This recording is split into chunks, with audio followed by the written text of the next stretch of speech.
Today we come back to Key West and we're going to go on the glass bottom boat.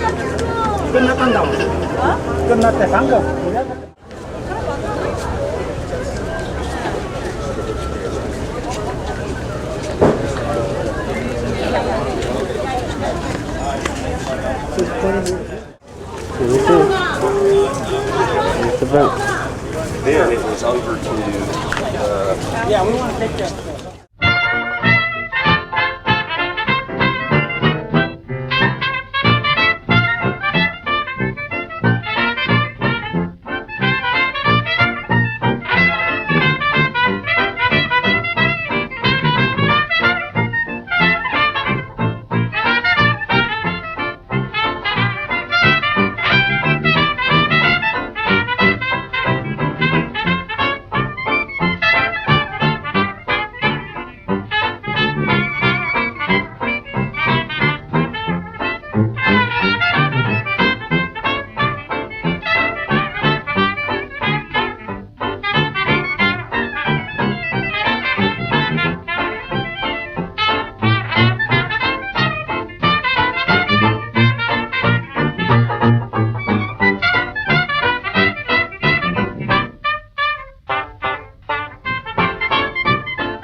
Sections of the reef are at about 8 feet of water.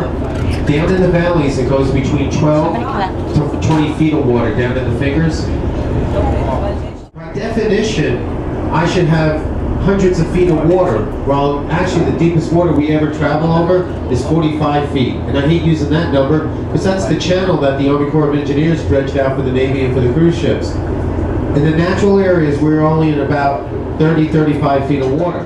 Between here and Cuba, it's over a mile deep in spots.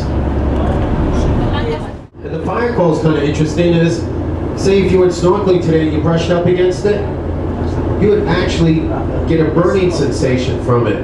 And that burning sensation could last a couple of minutes, a couple of hours. It's even been known to last a couple of days. It all counts on the sensitivity of your skin is how long that burning sensation lasts. Because believe me, there is no pill, no cream, no lotion, no ointment that you could put on it to stop it from burning. The way coral gets their color, because remember the polyps are clear, the way the coral gets its color down there is by the algae that grows inside of it, that it takes in. That's how it gets its color. Before the Ice Age, what you're looking through is the glass is what Key West could have looked like. This could be Duval Street in Key West before the Ice Age. When the Ice Age happened, the polar ice caps were formed and the water levels of the world dropped down. That's when the Keys were formed. If the water levels of the world were dropped down again, this area would come out of the water. Key West would get a little bit bigger. Maybe we could find a parking spot downtown a little bit easier. When you look down in the valleys, I'm sure some of you noticed all those broken pieces of coral down there. Well, in 2004, 2005, we had a very bad hurricane season here in Florida. We had a lot of storms come by, and a lot of wave action was pounding this reef line here, where it caused a lot of mechanical damage. We are hoping that by next year we'll be back at the 2003 levels. That's a long time for a recovery. It's not like me and you, when we get the flu, we're better in 2 weeks. This actually takes years for the reef to get better. So ladies, if you're looking for pink coral down there, I hate to be the bearer of bad news, sorry, but we don't have any. That's over in the South Pacific. They have the pink coral there. And kids, I really hate telling you this one, but if you're looking for Nemo down there, he doesn't live here. He lives over at the Great Barrier Reef in Australia. Water is 800 times denser than air.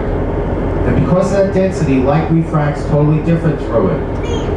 One of the things it does is it gives everything a 25% magnification. naturally. Because there is no magnification on these windows. There is no special tint, there is no underwater line. It's just plain inch and a quarter plexiglass down there. But the water itself makes things look 25% larger, 25% closer. Because I know some of you going, we're very close to that reef. But you gotta remember, I told you we're at about 8 feet of water. Our boat goes down 3.5 feet. The glass goes down that far. And the water itself gives a magnification of 25%. 40 feet, I look at my bleeding hand, I'll be bleeding green like a Vulcan.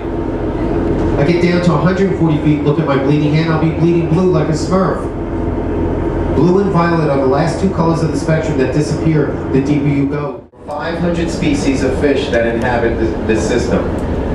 You see those silverfish with the yellow tails down there? Yeah. You know what we call that here in the Florida Keys?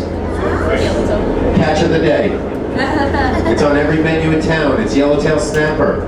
It's very good eating, especially sauteed. It's really good. We also have a lot of what we call parrotfish out here. We have one that's like a neon blue with a black. It's a midnight parrotfish. We have one that's like brown and white checkered with a red spot on it. That's a stoplight parrotfish. We have one that's all blue, and that's a blue parrotfish. And we got one that's all the colors of the rainbow. Guess what its name is? Rainbow parrotfish. See, you guys are learning the common names. It's pretty easy, huh?